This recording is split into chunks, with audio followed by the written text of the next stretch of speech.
All across Maine, people are dying from drug overdoses. There is a little good news. In 2023, the number of fatal overdoses declined to 607, down from 723 the year before.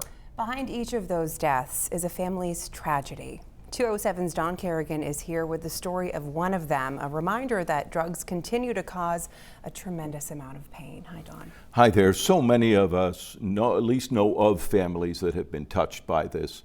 This story is about one person I know, a legislator who I've covered over the years, and as a result of his own family's tragedy, has tried to make changes in the laws to prevent it from happening to others.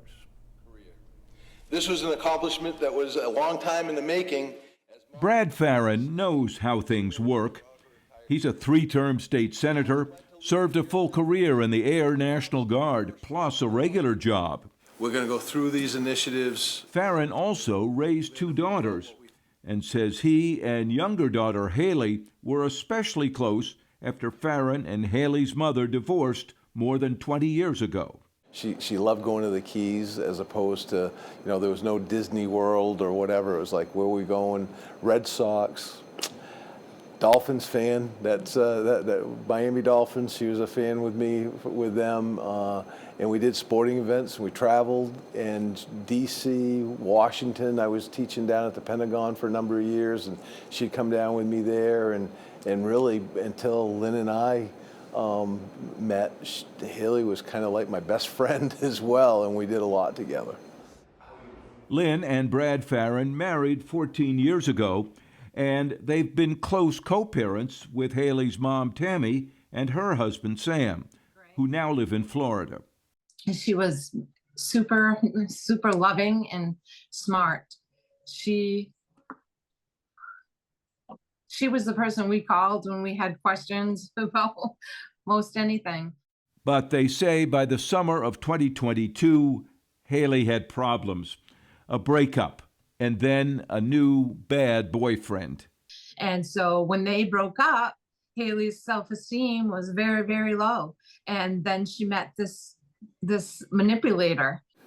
And he introduced her to something that I know that she knew was wrong.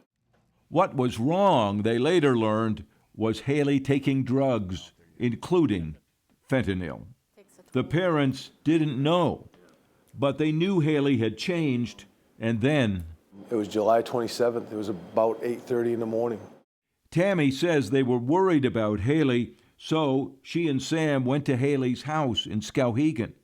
And we see Haley's Jeep, who is supposed to be in the... working. They say Tammy looked in a window and saw two strangers on the couch. And I said, who are you and what are you doing in Haley's house? And he said, I said, why isn't Haley at work?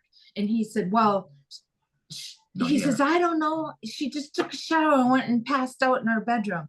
They ran in and found their daughter on the floor, close to death. Tammy was performing CPR on Haley, and we had called 911. And I was compressing her chest, and Tammy was doing mouth-to-mouth. Ambulances and police came. Brad and Lynn got there as fast as they could. What Tammy did, performing CPR on her daughter, I can't even... On her only child. Can't even imagine. And she didn't make it? She didn't make it. It was too late. We didn't have Narcan. It's always the what if. What could we have done different? If we'd only done something different, would it have changed the outcome? Over and over, they have all asked that question. There is nothing that compares to losing a child. And you don't know that until it happens. And it's not pity party, nothing like that. It's just, there is no way to describe it, and it's every day. It's almost like you wake up on a whole different planet. Nothing seems the same. You're not the same. You come to the realization you will never be the same. All say it's a tragedy they live with every day. These parents have been trying to find a way to bring something good out of their loss, but it's not been easy. That part of the story coming up. And when we come back, more on this family story and also what's happened to the person who provided the drugs.